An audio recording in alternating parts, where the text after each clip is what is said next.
городе Череповце пожилая женщина вышла замуж за молодого чернокожего, который оказался нигерийским принцем, и весь город был в шоке от этой новости.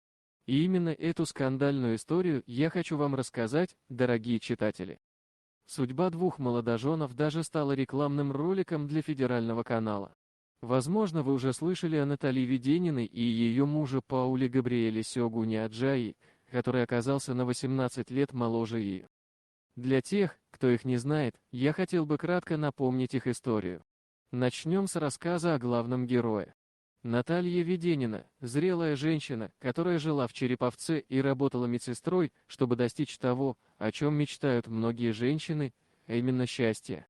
Она воспитала своих детей, которые давно покинули свой отчий дом и уже создали свои собственные семьи. Ее отношения с мужем не сложились, и они развелись. По совету подруги, Наталья регистрируется на сайт знакомств, где знакомится со вторым главным героем, Паулем Габриэлем, темнокожим мужчиной из Нигерии. Он мечтает найти родственную душу для серьезных отношений, создать семью и продолжить семейную линию. В Нигерии семья передавала титул короля от отца к сыну. Поэтому в поисках своей возлюбленной, принц также зарегистрировался на сайте знакомств, чтобы найти наиболее подходящую королеву, готовую родить ему сына. Наталья и Паул связались по скайпу и встретились некоторое время спустя. Наталья собрала свои последние деньги и уехали в Нигерию, чтобы найти свое счастье в чужой стране. Она познакомилась с родителями Паула и впервые увидела своего возлюбленного лично. Родители принца не сразу приняли старшую невесту своего сына, но отметили ее бережливость и доброту. Но для родителей Паула было главное, что их сын любит Наталью, поэтому они смирились и приняли ее в свою семью. 28 марта 2013 года Наталья и Паул официально поженились. После свадьбы молодожены переехали в Россию и стали там жить. Паул освоил новую профессию водителя трактора. Но денег у них катастрофически не хватало, поэтому Наталья вернулась к своей прежней профессии медсестры. Однако работать она долго не смогла.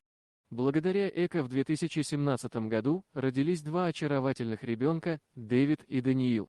Родители, Паул и Наталья, были на седьмом небе от счастья, но жизнь – это зебра.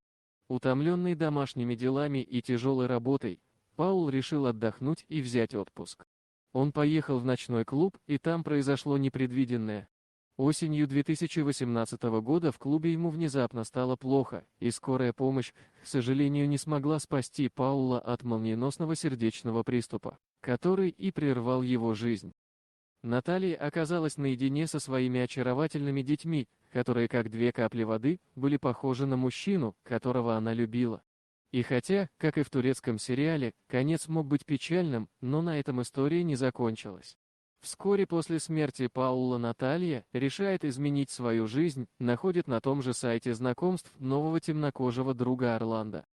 Он не был принцем, но работал полицейским. Среди прочего выясняется, что между ними, как и для Паула, существует разница в возрасте 18 лет. Онлайн-отношения были привлекательны для женщины, которая уже не так молода. Она признала, что отдает предпочтение темнокожим мужчинам и не стеснялась заводить общение с людьми такого типажа. Однако, к сожалению, их отношения ухудшились. И в скором времени они расстались, не доведя дело до свадьбы. Наталья вела одинокую жизнь и воспитывала своих детей. Став взрослыми, дети Натальи отвернулись от своей матери после того, как она вышла замуж за Паула. После первого брака и приглашений на ТВ, она стала знаменитой, хотя и была финансово бедной. Благодаря передаче Малахова «Пусть говорят» по федеральному телевидению, заботливые люди помогли ей, дав ей деньги и вещи. Ей даже предложили заключить контракт с ее детьми в качестве моделей для детской одежды. Однако Наталья решила подождать, пока ее дети немного подрастут. Говоря о личной жизни, еще один кандидат на руку и сердце нашей леди стал белый мужчиной из Новосибирска, который видел ее по телевизору и влюбился. Его зовут Федор, ему 27 лет, он кондуктор. И я думаю, это совсем не конец нашей нашумевшей истории, и у нее еще есть продолжение, как в самой лучшей мыльной опере. А пока я хотел бы пожелать ей крепкого здоровья и настоящего счастья как женщине.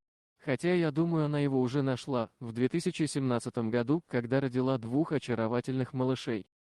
Дорогие друзья, если вам понравилось видео, поставьте лайк, а также подписывайтесь на канал, где найдете еще много интересного.